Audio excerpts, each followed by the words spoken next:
Positive COVID-19 trends highlight weekly HKPR update. Dan Kearns, Local Journalism Initiative reporter for The Standard. Kawartha Lakes.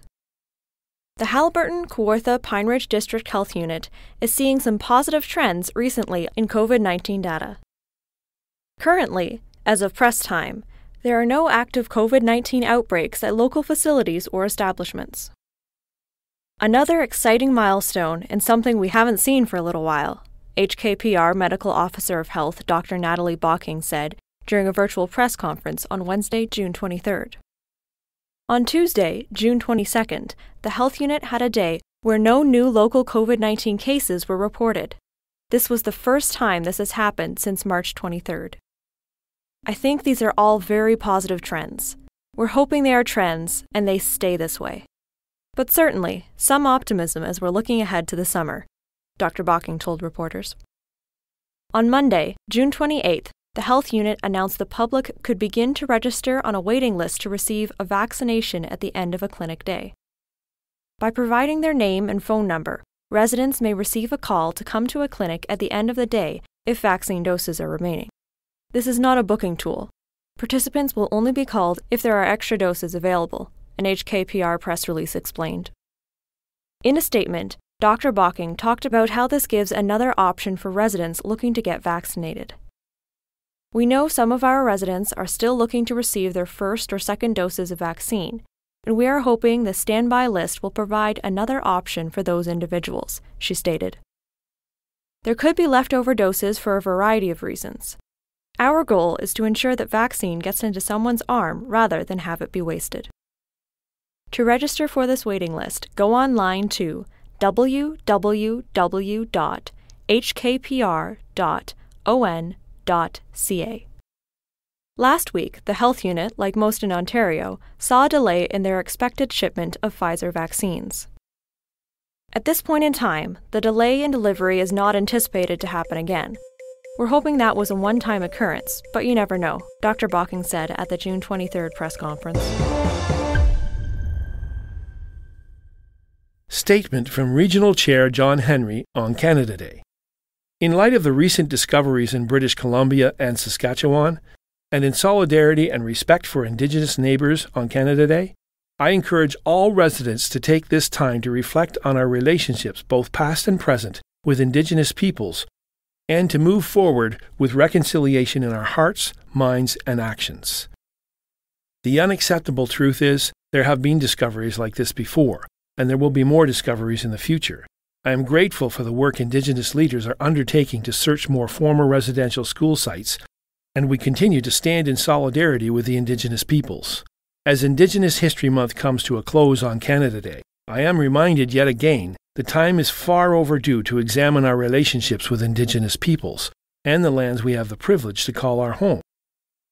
On June 21st, Indigenous Peoples Day, the region installed a flagpole to permanently fly the Mississaugas of Scugog Island First Nation flag at regional headquarters, in recognition of the lands on which we reside and work. While this is a gesture we are proud of, we know much more work is required to build meaningful relationships with Indigenous neighbours who uphold the Truth and Reconciliation Commission's calls to action in all our spaces. We have always prided ourselves on being one of the best countries in the world because we are open, honest, and welcoming. We need to uphold that reputation this Canada Day, and take this time to be open and honest with ourselves and our historic and present-day relationship with the First Peoples of this land. John Henry, Regional Chair and Chief Executive Officer of Durham Region. Brock Township to install flagpole to honour Indigenous peoples. Dan Kearns, Local Journalism Initiative reporter for The Standard. Brock. The Township of Brock is looking to honour the Indigenous peoples' lives which were lost in residential schools in Canada. At a meeting on Monday, June 28th, Ward 3 Councillor Walter Schumer made a motion to direct Township staff to install a second flagpole at the Municipal Administration Building so that an Indigenous flag may be flown at half-mast in recognition of the lives lost at residential schools across Canada. Councillor Schumer explained why he decided to move this motion. I think this might solve a lot of our issues.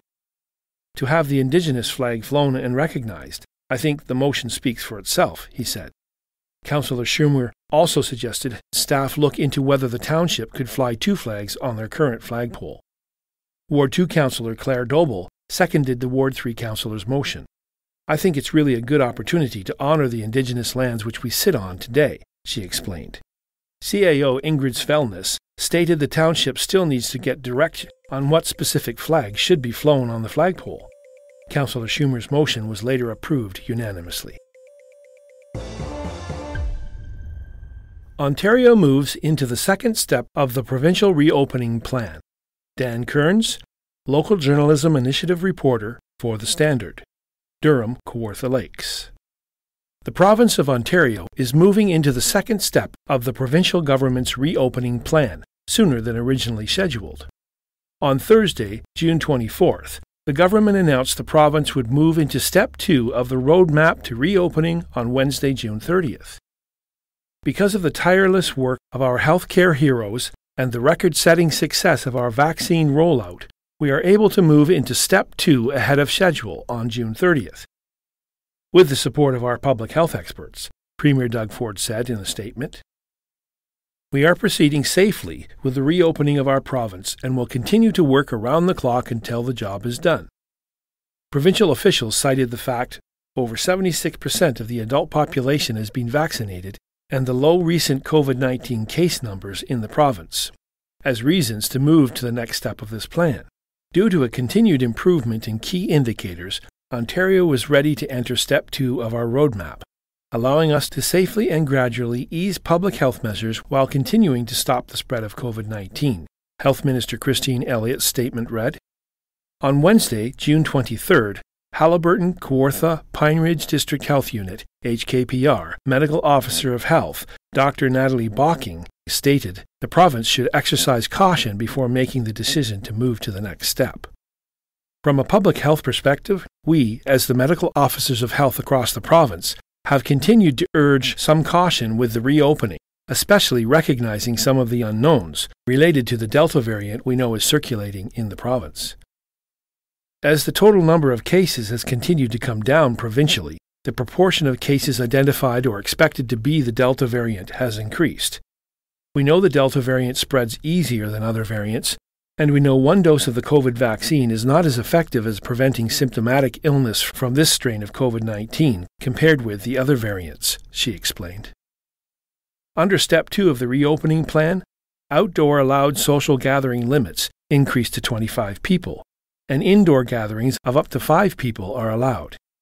Personal care services, such as haircuts, will be allowed to operate at 25% capacity, with masks required.